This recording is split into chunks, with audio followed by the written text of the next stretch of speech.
Hey guys, sorry, I know I'm a little tardy to the party, but just finished reading Violent Ends, the second book by Steve Stark. So this one is an anthology, whereas his first book, A Hot Dose of Hell, was just a singular novel. I'll mention each specifically, but we'll bar spoilers. I don't want to ruin anything for anybody. All right, the first one's called Spring Heeled Jim, and it's essentially told from the perspective of a serial killer. In the back of this book, Steve Stark basically has just a bunch of stories about his own life that he related to these stories. And Spring Heeled Jim, or as he refers to himself in the story, the Spider, is actually based off of a guy that he knew who apparently was very funny, very good to his friends, but had a really mean temper problem. Now, Spring Heeled Jim is the shortest of the stories in this book, and it serves, I mean, at least to me, as more of like a prologue to the things to come. It's only like 30 some odd pages long, but it sets up very nicely for the book because there is an occurrence that happens at the end that made me go very audibly while reading this book, ugh. And I was like, okay, all right, this is going to be a good one. That's another thing I would like to say about this book.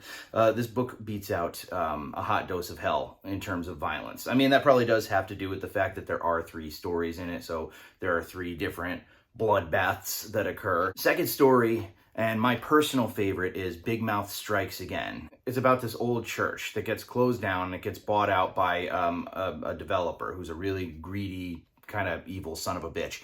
And he decides, like, well, we're going to gut the church, everything but like the stained glass windows, and we're going to convert this into a nightclub.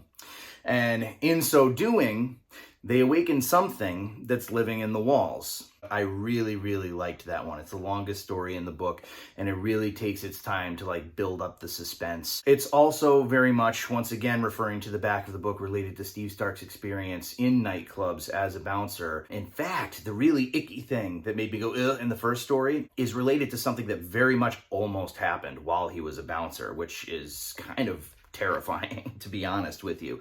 But that one is probably my personal favorite. And then the final story, Nowhere Fast, is about, I suppose without spoiling anything, you could call it the misadventures of a batch of home invaders. That was a really good one too. Also really gory. One of my favorite horror genres, let's put it that way, all right? I really don't want to get into any deets about that. So guys, for those of you who've read A Hot Dose of Hell, you absolutely will not be disappointed by this book. If I could rank individual stories, I'd say my favorite would probably be Big Mouth Strikes Again. A Hot Dose of Hell and Nowhere Fast would probably be like almost tied. The one at the bottom would be Spring Heeled Jim, but that's not to say that, you know, that story was bad or anything like that. Like I said, it came across as kind of like a prologue to the things to come. So, you know, it was the shortest one, so, but they were all great. I think I might actually like this book just a hair better than A Hot Dose of Hell. Just a hair. Hot Dose of Hell was like perfection. But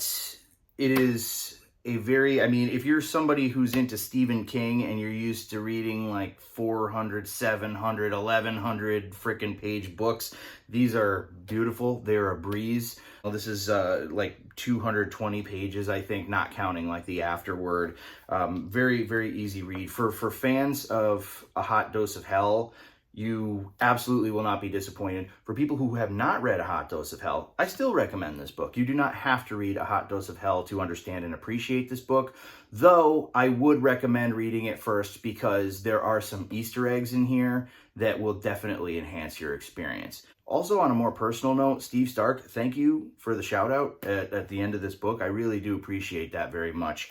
Yeah, guys, again, it's called Violent Ends. You can get it on Amazon. The shipping is ridiculously quick. The price is right. Go for it. You will not be disappointed. And that's all she wrote.